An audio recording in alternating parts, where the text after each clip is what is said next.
Banjir di Aceh Tamiang hampir 2 pekan sudah, yang membuat akses jalan ada yang terputus, malahan sampai dengan detik ini tidak dapat dilalui oleh truk yang membawa sembako dan yang membawa kebutuhan pokok masyarakat lainnya, yang mengakibatkan kesulitan bahan pokok daripada masyarakat di Aceh Tamiang, dan harga barang juga akan melambung tinggi dikarenakan akses jalan yang digenangi banjir tidak dapat dilalui oleh truk-truk pengangkut sembako dari Sumatera Utara menuju Aceh.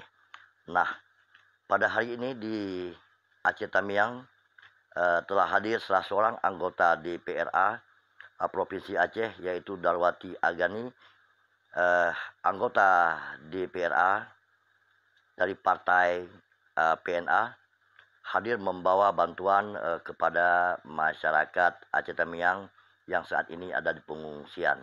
Nah, beginilah kondisi di Aceh Tamiang saat ini. Darwati Agani bersama pengungsi di kamp pengungsian yang ada saat ini yang dibangun oleh pemerintah Kabupaten Aceh Tamiang.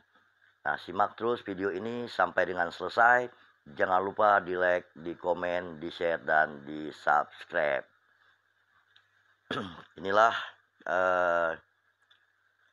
kegiatan daripada Darwati Agani.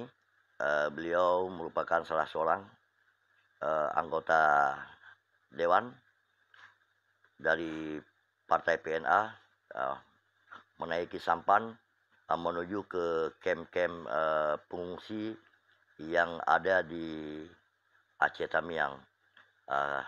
Perjalanan agak sulit dikarenakan tidak bisa dilalui dengan berjalan kaki karena air tingginya mencapai 80 cm. Jadi terpaksa menggunakan bot-bot yang disediakan oleh tim relawan. Inilah kondisi saat ini di Aceh Tamiang, di mana tempat Darwati Agani mengantarkan bantuan baik beras dan sembako-sembako yang lain-lainnya, termasuk jajanan daripada anak-anak, obat-obatan. Nah, Darwati Agani juga didampingi oleh Ketua Partai PNA Kabupaten Aceh Tamiang. Nah, saat ini beliau berada bersama pengungsi di Aceh Tamiang. Simak terus video ini sampai dengan selesai. Terima kasih.